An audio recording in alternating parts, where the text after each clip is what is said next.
Shalom sahabat yang terkasih di dalam Tuhan, bagaimana kabar kalian pada hari ini?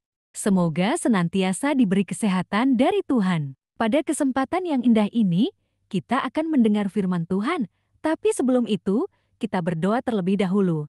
Tuhan, kami memuji dan bersyukur kepadamu pada hari ini, di mana kami masih diberikan kesehatan dan nafas kehidupan.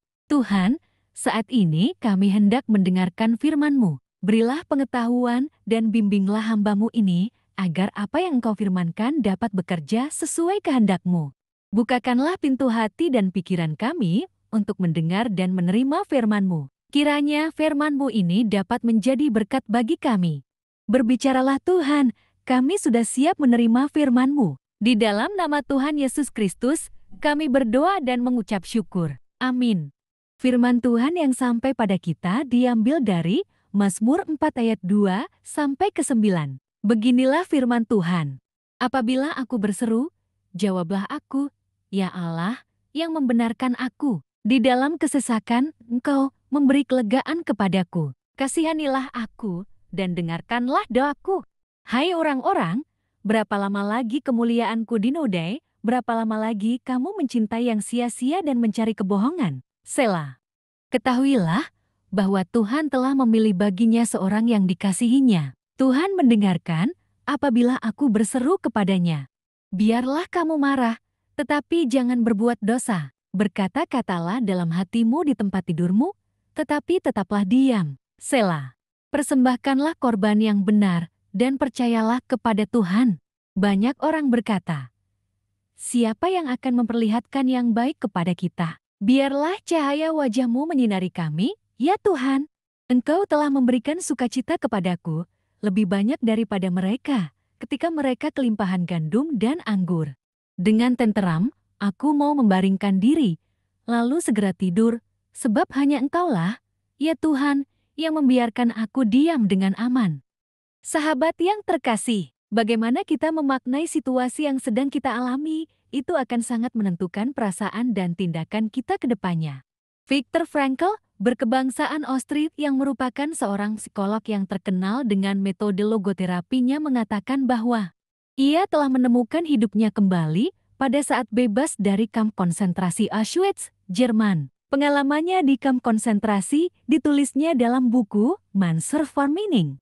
Frankl mengatakan dalam bukunya bahwa hidup ini tidak pernah berhenti memberi arti, bahkan dalam penderitaan dan menghadapi kematian sekalipun. Ia menasihati agar dalam keadaan terjepit, carilah seorang teman, keluarga, dan Tuhan yang tidak akan mengecewakan. Selama dalam kamp konsentrasi, Frankl berusaha melihat kebaikan hidup dan kesetiaan Tuhan seperti melalui setangkai bunga segar di pagi hari dalam perjalanan menuju tempat kerja paksa. Ia membiasakan diri menemukan kebaikan hidup di tengah beratnya kepahitan dan penderitaan. Menurutnya, selama manusia masih memiliki iman untuk masa depannya, ia akan hidup. Tetapi bila ia kehilangan imannya, hidupnya akan berakhir. Sahabatku yang terkasih, itulah yang diperlihatkan pemazmur dalam Mazmur 4 yang merupakan sebuah doa pribadi yang memperlihatkan kepercayaannya atau imannya kepada Allah. Di awal dituliskan bahwa mazmur ini adalah Mazmur Daud, di mana doa kepercayaan adalah ungkapan ketenangan hati, kedamaian jiwa, kegembiraan, dan kekuatan iman di tengah segala kesukaran, tantangan, dan penderitaan hidup. Penderitaan yang paling banyak disebut dalam doa kepercayaan persorangan dalam Mazmur ialah penindasan.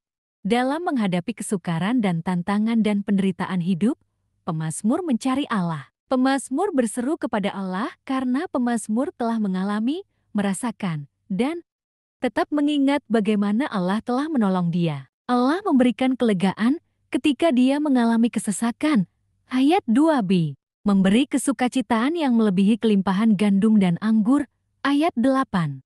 Dan pengalaman itu meneguhkan iman pemazmur bahwa Tuhan akan mendengarkan apabila dia berseru kepadanya. Ayat 2c dan ayat 4b.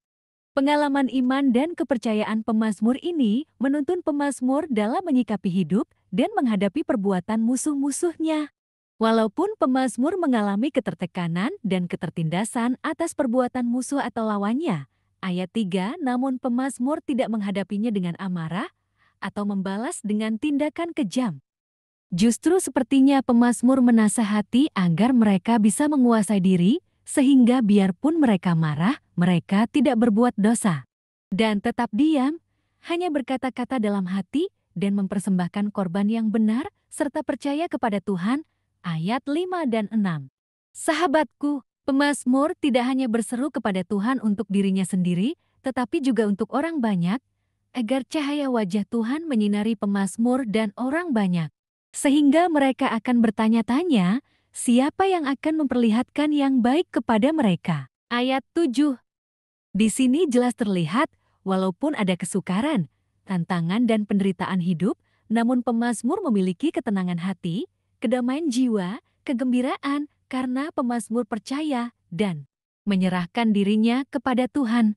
Ayat 9. Sahabatku, apa bedanya rumah A dengan rumah B? Kalau keduanya sama-sama kena hujan dan panas matahari, yang membedakan adalah fondasinya. Fondasi menentukan rumah yang satu lebih kuat dari rumah yang lain. Beriman kepada Allah adalah fondasi dalam hidup.